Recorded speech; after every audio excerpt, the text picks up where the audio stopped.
This is heartbreaking. Apple's future plans are exposed in a new display analyst survey that might break your heart if you're an Apple fan waiting for a feature that should already be yours, especially if you're paying $900 for it in today's era. You see, when it comes to an average Android user, whether they're using a flagship phone or a mid-range phone, they get to enjoy the absolute smooth 120Hz refresh rate display, or perhaps even more than that, up to 144 or 165 Hz. The industry is moving up and up while Apple is still stuck with the ancient 60 Hz display that's gonna come on the iPhone 15 and the 15 Plus. And if you're waiting for when Apple will go 120 Hz on all iPhones, now we have the full prediction. According to Ross Young, this is the display roadmap for the iPhones in the future, and as you can see, Apple has no plans to add a 120Hz refresh rate display even to the iPhone 16 lineup next year. Perhaps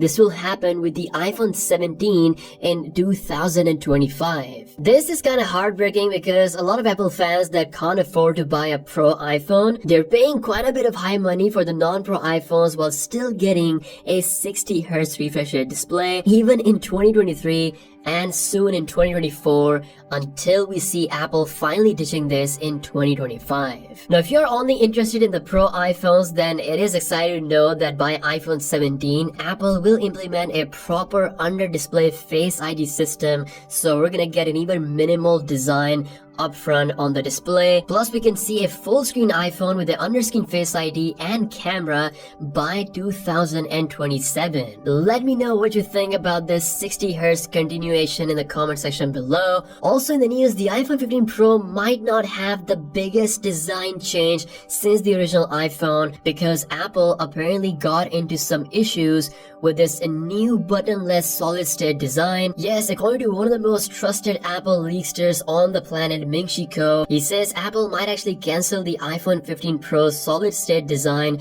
because of the new issues that they have faced. The issues are unspecified, so we don't know what exactly is going on with this new design, but he says that Apple will not give up and they're gonna delay this for the iPhone 16 lineup in 2024. With that being said, we might still see a pressure-sensitive action button that is going to replace the mute switch on the iPhone 15 series. So if you're someone who was waiting for a big design change difference, well, that might not happen. Still, USB-C is going to be one of the biggest reasons to get the iPhone. For a lot of people, it has been a big bottleneck in terms of buying an iPhone thanks to the outdated Lightning port. Plus, Apple is looking to increase the fast charging speed as well as bring some new exciting features with the iOS 17. Overall, I'm still looking forward to what Apple pulls off with the 15 Pro lineup. The A17 chip is also very exciting. The first in a smartphone to be at 3nm is gonna be incredible. Let me know your thoughts in the comments section below regarding Apple's decision to keep using the iPhone 60Hz display until 2024. This is truly heartbreaking in my opinion because an average iPhone user won't get the privilege to experience a 120Hz display. Let me know your thoughts in the comments below. With that being said, I'll see you guys later. Peace out.